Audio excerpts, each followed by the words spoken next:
Sony just set the date.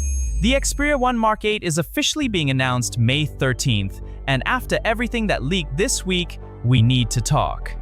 Their teaser says, "When brilliance comes full circle," which is a cute nod to the circular camera housing on the back. Sony with the wordplay, as always. But the real story this week? The Mark 8 accidentally went live on Amazon days before the announcement. Someone at Sony had a very bad Tuesday. Specs-wise, we're expecting Snapdragon 8 Elite, likely Gen 5. That puts this phone in the absolute top tier of performance for 2025. No debate there. 12 gigs of RAM, 256 gigs of storage as the base, and a 5000 mAh battery, which if Sony's efficiency holds, should give you a full day plus easily. Display is expected to stay at 6.1 inches, 120Hz OLED, still HD plus resolution. Yes, that debate is still happening. Sony hasn't budged in years. And in a world of missing parts, Sony keeps the headphone jack and the SD card slot in 2025. Respect. Now the camera is where things get really interesting. The old cascading triple lens layout? Gone. This time it's a tight square module tucked in the top corner. Completely new look. Leaked focal lengths are 16, 24, and 70mm, all 48 megapixel. And reportedly no more continuous zoom. Fixed focal lengths only, cinematic philosophy over gimmick. For Sony's core audience, photographers, videographers, Cinema Pro users, fixed focal lengths might actually be the right call. Cleaner glass, sharper output at each length. Colors expected: graphite black, low light silver, garnet red, and a native gold. That garnet red and gold combo is genuinely striking. Sony going bold. Front-firing stereo speakers are expected to stay. Fingerprint scanner and facial recognition both need to be faster than the Mark 7. That was the biggest complaint. Software support is a big question. Sony has lagged here. Fans are hoping for 5 years OS, 5 years security. That would be a genuine game changer for this phone. Glass protection could also get an upgrade. Gorilla Glass ceramic instead of Victus 2 would be a solid durability bump that a lot of people have been asking for. Now, the part everyone dreads: price. The Mark 7 was brutally expensive, and with RAM prices up and costs rising globally, don't expect a discount.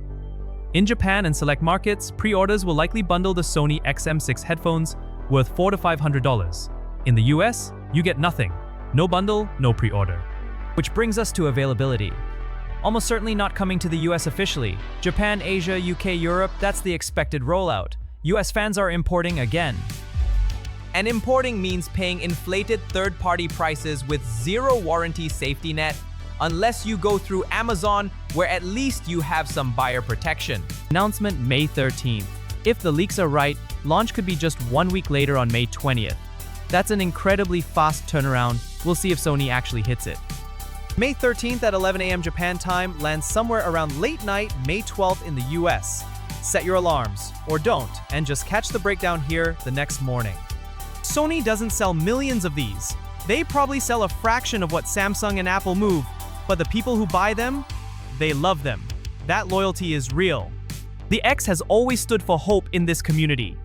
Cautious hope because Sony rarely swings for fences, but real hope that this one clears the bar they've set for themselves. Here's what I want to say to people writing Sony off. 2 years ago, everyone said no more Xperia, then came the Mark 6, then the Mark 7, and now this. Sony is not done. If they deliver on the camera overhaul, the new chipset, better biometrics, and hold the line on the features fans love, this is a very compelling phone. If the price is outrageous and it skips the US again with no software commitment, then it's another phone for the faithful only. And the faithful are a small crowd. The honest answer right now? Too early to call. May 13th will answer the big questions. Price, availability, full specs, that's when the real verdict gets made. I'll be covering the full launch the moment it drops, breaking down every spec, every decision Sony made, and whether this thing is actually worth your money. Hit subscribe and turn on notifications so you don't miss the breakdown, because this one is not a phone you want to buy without doing your homework first. And drop your biggest question in the comments right now. What does Sony need to do with this phone to get your money? I read every single one. May 13th. We'll finally know.